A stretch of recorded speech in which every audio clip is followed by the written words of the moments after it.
In a deep, dark cave lives a psychopathic monstar.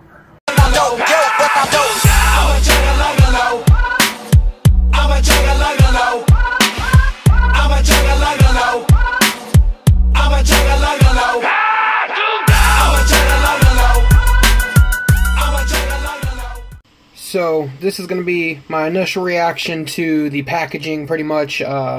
I did already open it, and I pulled the CD booklet out, so I wouldn't have the fucking issue of trying to fucking, you know, do it all one-handed and all that bullshit. But, Lyte, Psychopathic Monstar, I had to nab up the green version, although I've heard that the straight jacket version is probably the best, and then green DJ Clay's is second, and supposedly Violent J's isn't all that great.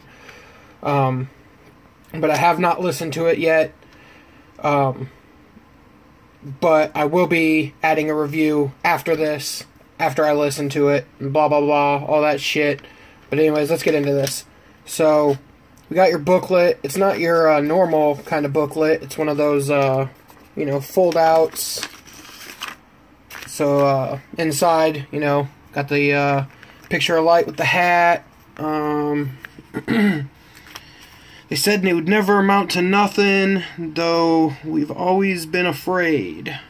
I'm not gonna read all that shit, but yeah, there's that. And then it has, you know, all the songs, who produced them, and all of them, you know, written by Lyte. There's the intro with the DJ Clay one, and the rest of the track list. And then on the back, you know, you got the Lyte symbol, another picture of him, and the ad for DJ Clay 17 mixtape coming soon. No date, but we'll see. Disc. Oh, not even put in, like, the right way in the fucking thing when you first get it. Jeez. So the disc, you know, you got your Hatchet Man, your Lyte symbol, Lyte, Psychopathic Monstar, and then the, in the back, it's just him rocking a Hatchet Man, chain, fucking hat, blah, blah, blah. I like the way this is set up. It, you know, looks really good. The green version looks really good. I mean, it's like favorite color, so fucking was the main reason why I picked it up, because every time we went to go try to figure out, oh, you know, what color is whose version, you know, I was like, oh, I'm gonna get the Violent J version, because, you know, 17 and shit. But I decided, fuck it, I'm just gonna pick a green one. This is the back, all the track listing. The one thing he did say in the seminar, which kind of cleared this up, is the fact that some of these songs were written before he actually got signed to Psychopathic. So that's why he created it, because it was from his original Monstar record label. And since he joined Psychopathic, he figured have a couple of new songs, plus, you know, old songs that he hadn't released on his other label. But now we'll go ahead and get into the review. So, I finally listened to Psychopathic Monstar from Lyte. I actually just went and listened to it on YouTube because I found a playlist that had all three versions together. You know, fucking the first three tracks, or the first track 3 times for each individual thing, and then the 1 in a Million all 3 times with the final tracks. In my packaging review, I said I heard that Straight Jackets was the best, Violent J's was the worst, and DJ Clay's was in the middle. Now that I've listened to it all the way through, I'm glad that I got the fucking DJ Clay. The DJ Clay version, for the start, I thought was fucking dope as shit. I definitely liked it way more than Violent J's, and a fair amount more than Straight Jackets. Same with the ending song, One in a Million, the little hidden track. DJ Clay version. For my personal opinion, DJ Clay version is the better one. It's awesome that you can see the obvious tracks that were pre-Psychopathic. You know, the On My Way, and I'm pretty sure Mad Real is also an older one, along with Shut It Down. I think those three are old songs. If I'm wrong, then I'm wrong, but all three of those songs sound different compared to stuff that you can tell is obviously Psychopathic. So, on the front of Psychopathic, the Ain't Like Us song with Shaggy, I liked it. It was pretty good.